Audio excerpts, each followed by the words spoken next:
Hello friends, welcome back to my channel. ఈరోజైతే బెండకాయ బజ్జీ చేస్తున్నానండి. బెండకాయ బజ్జీ అంటే అదేంటో అనుకుంటున్నారా? ఒకసారి చూసేయండి మీరే. అయితే పాతకాలంలో ఎక్కువగా చేసేవారంట. అయితే చాలా బాగుంటుందండి.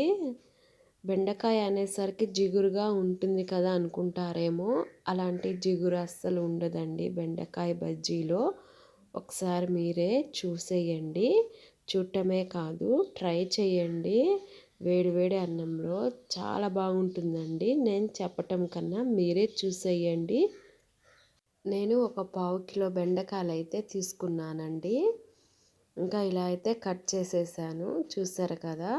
ఇంకా కుక్కర్లో అయితే వేస్తున్నాను. కుక్కర్లో వేసుకుంటే ఒక 4 విజిల్ వస్తే సరిపోతుంది. ఇక్కడ చూసారా, 2 టమోటాలు, కొంచెం చింతపండు, అలాగే కొన్ని మిరపకాయలు కూడా వేసుకోవాలి. మేమైతే కారం కొంచెం తక్కువ తింటామండి, అందుకని నేను కారం కొంచెం తక్కువగా వేస్తుంటాను. మీరు కారం తినేవాళ్ళు ఇంకొన్నైనా వేసుకోవచ్చు. ఇంకా పసుపు అలాగే కారం కూడా వేసేస్తున్నాను. పచ్చిమిరపకాయలు వేసుకున్న కొంచెం కారం వేసుకుంటే టేస్ట్ బాగుంటుంది, అందుకని కొంచెం కారం కూడా వేసేసి నీళ్ళు కూడా వేసేస్తున్నాను. సరిపడంత నీళ్ళు వేసుకొని ఇంకా మూత పెట్టేసి స్టవ్ మీద పెట్టేశానండి. 4 విజిల్ వస్తే ఉడికిపోతుంది. ఇంకా 4 విజిల్ అయితే వచ్చేసాయండి. ఇంకా నేనైతే స్టవ్ ఆఫ్ చేసేసి దించేసాను. చూసారు కదా మీరే, ఇలా ఉడికితే సరిపోతుంది. ఇంకా కొంచెం ఉప్పు వేసాను, వేసి ఇంకా మెత్తగా ఎనిపేస్తున్నానండి. చూడండి ఒకసారి, చాలా ఇంట్లో పెద్దవాళ్ళు ఉన్నప్పుడు ఇలాగే చేస్తుంటారండి ఈ పాతకాలపు వంటలు. అయితే టేస్ట్ అయితే చాలా బాగుంటుందండి. మా ఇంట్లో నేను కూడా తినున్నాను చాలాసార్లు. నాకైతే ఏం కూర చేయాలో తోచలేదండి. ఇంకా ఆలోచిస్తూ ఉంటే ఇంకా ఈ కూర అయితే నాకు గుర్తుకొచ్చింది. సరే ట్రై చేద్దామని చెప్పి నేనైతే ఇలా ట్రై చేశాను. మా ఇంట్లో నేను చాలాసార్లు తినున్నానండి, అందుకని నేను ఇలా ట్రై చేశాను. ఇంకా తాలింపు అయితే పెట్టేశానండి. ఉల్లిపాయ, కరివేపాకు, తాలింపు గింజలు, తెల్లగడ్డ వేసి ఇంకా తాలింపు అయితే పెట్టేశాను. చూసారు కదా ఎలా ఉందో. బెండకాయ బజ్జీ అంటారు.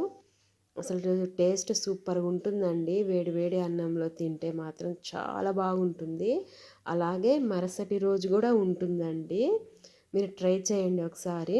చూసారు కదా, మనకేమీ తోచినప్పుడు ఇలా సింపుల్ రెసిపీస్ చాలా గుర్తుకొస్తుంటాయండి. చేస్తే మాత్రం చాలా బాగుంటాయి. అంతే అండి, ఇంకా సింపుల్గా బెండకాయ బజ్జీ అయితే అయిపోయింది. కానీ ఇక్కడ కాంబినేషన్ ఏంది అనుకుంటున్నారా?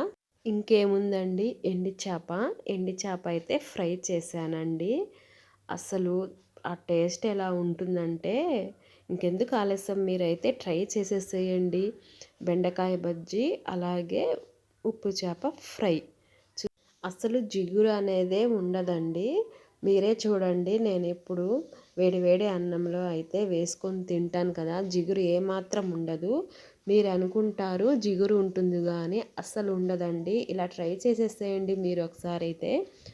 సరే అండి, ఇంకా ఈ వీడియో మీరు చూసారు కదా, ఇంకొకసారి అయితే ట్రై చేయండి. ఆ టేస్ట్ మీరే చెప్తారు.